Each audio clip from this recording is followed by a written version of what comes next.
प्रिय मित्रों, आज हम ज्ञान की बातें विषय के अंतर्गत आज सलाह के विषय में बात करेंगे। सलाह मीन्स इंग्लिश में इसको एडवाइस कहते हैं। जब देखने में आता है मित्रों कि मनुष्य के जीवन में कई बार ऐसी परिस्थितियां उत्पन्न हो जाती हैं कि वह जो है स्वयं निर्णय लेने में कठिनाई महसूस करता है। उसको ऐसा लगता है कि अगर यह मैं निर्णय ले लिया तो कहीं ऐसा न हो कि यह मेरा निर्णय जो है गलत हो जाए।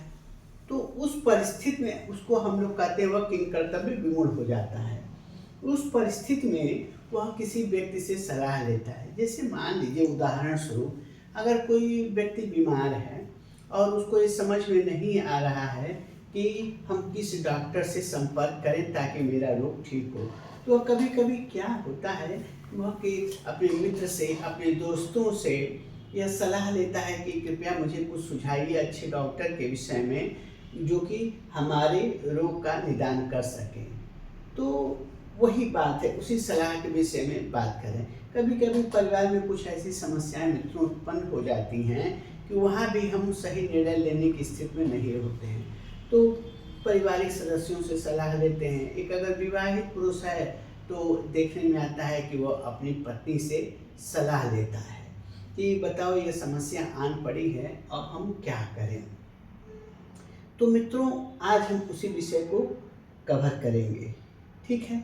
अच्छा मित्रों, एक चीज़ हमेशा याद रखिएगा जीवन में, सलाह लेने से पहले आप जिस व्यक्ति से सलाह ले रहे हैं उसकी समझ शक्ति कैसी है, मतलब उसकी जो sensible, how much he is sensible, वह कितना समझदार है, how much he is intellectual, वह कितना बुद्धिमान है। क्योंकि एक समझदार व्यक्ति और एक बुद्धिमान व्यक्ति जो आपको सलाह दे सकता है, वह एक जो है एवरेज मनुष्य जिसकी समझ शक्ति कम है वह नहीं दे पाता है। तो हमको ये देखना पड़ता है सलाह लेने से पहले कि सामने वाले की समझ शक्ति कितनी है। एक अगर उसकी समझ शक्ति अच्छी है तो वह अच्छी सलाह देगा, अगर उसकी समझ शक्ति अच्छी नहीं है तो वह सही सलाह नहीं देगा। आज हम एक उदाहरण देंगे आपको जिससे विषय और क्लियर होगा। क्या हुआ कि एक बार भगवान राम की माता जी जो थी कैकेयी, वह जो है सलाह ले ली किससे? मंथरा से। अब मंथरा जो थी एक दासी थी जो महलों में काम करती थी, महारानी कैकेयी के महल में। तो महारानी कैकेयी को मंथरा ने सलाह दे दिया कि आप राम को राजा बनाने के लिए तैयार हैं और अपने पुत्र भरत के विषय में क्यों नहीं सोचती हैं कि उनको राजा बनाया जाए। मित्रों, भरत को क्यों ना राजा बनाया जाए। अब देखिए, अब वो महारानी थी, निश्चित रूप से उस समय की बहुत ही पढ़ी लिखी महिला रही होंगी, उस समय की शिक्षा व्यवस्था के अनुसार समझदार भी रही होंगी, लेकिन उन्होंने सलाह किससे ले लिया? मंथरा से। अब वो ये नहीं सोच पाई कि जो मैं मंथरा से सलाह ले रही हूँ तो उसकी समझ शक्ति कितनी है। वह यह नहीं सोच पाई कि जो ये कह रही है यह सामाजिक रूप से और जो समाज की व्यवस्था है और नैतिक रूप से यह कितना उचित है। राम सभी भाइयों में बड़े थे तो निसंदेह रूप से, और वह योग्य भी थे, तो निश्चित रूप से राम का राजा बनना लाजमी था और वह उस क्राइटेरिया को फुलफिल भी करते थे। लेकिन महारानी कैकेयी को जो सलाह दी गई मंथरा के द्वारा वह स्वार्थ से परिपूर्ण था और महारानी कैकेयी इस बात को नहीं सोच पाई कि मैं क्या करने जा रही हूँ। परिणाम स्वरूप क्या हुआ? भगवान राम को अगले दिन राज्याभिषेक होना था, उसी दिन उनको वनवास जाना पड़ा। उस दुख के वजह से महाराज दशरथ जो कि राम के पिता थे बीमार पड़ गए और उसी बीमारी के बाद उनकी मृत्यु हो गई। तो मित्रों, हमको एक चीज़ देखना पड़ता है कि हम सलाह लेने से पहले सामने वाले की समझ शक्ति, उसकी बौद्धिक शक्ति, उसकी विचार शक्ति का आकलन कर लें। मित्रों, सलाह ऐसी चीज होती है जिसमें काम बिगड़ भी जाता है और बन भी जाता है। इसीलिए before taking any advice with anyone, observe, look the capacity of that person, how much he is capable to give me proper advice. होता क्या है, हमको नकारात्मक सलाह भी मिल सकती है और सकारात्मक सलाह भी मिल सकती है। मैं आपको अपने एक उदाहरण से बताता हूँ। एक समय की बात है, एक बेरोजगार युवक था और उसको समझ में नहीं आ रहा था कि मैं कौन सा निर्णय करूँ जिससे मेरे जीवन का मार्ग प्रशस्त हो। तो उसके एक रिश्तेदार ने उनके घर आए उनसे मिलने के लिए और उनसे बोले कि आप बताइए कि वो पूछे अपने रिश्तेदार से कि कुछ मार्ग नहीं सूझ रहा है, चाचा जी आप बताइए कि मैं कौन सा कार्य करूं जिससे मेरा जीवन जो है सुंदर और सुगम हो। वो बोले कि आप जा करके होम्योपैथ का अध्ययन कर लीजिए, नया नया कॉलेज खुला है और वहाँ जाके अध्ययन कर लीजिए और उस अध्ययन से अपना जीविकोपार्जन की व्यवस्था करिएगा और चिकित्सा कार्य को करिएगा। उस बेरोजगार युवक ने, मान लीजिए उस समय के लिए वह बहुत अच्छी सलाह थी, जा करके अपना एडमिशन ले लिया।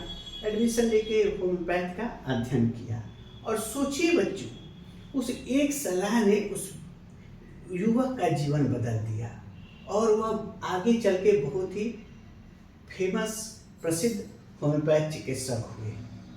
सोचिए, एक पॉजिटिव एडवाइस ने उस व्यक्ति को कहाँ से कहाँ पहुँचा दिया और एक मंथरा की सलाह ने जो है महारानी कैकेयी को कहाँ से कहाँ पहुँचा दिया।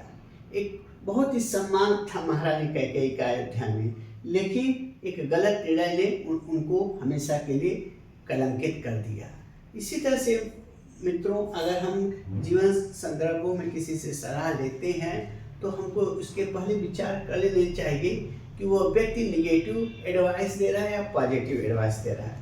एक विचार शक्ति जो होती है, सकारात्मक विचार शक्ति जो होती है, आपके जीवन को बहुत बेहतरीन रूप से रूपांतरित कर सकती है और उसका फल भी बहुत मीठा होता है। और एक गलत सलाह, रॉन्ग एडवाइस, आपको नर्क में भी ढकेल सकती है।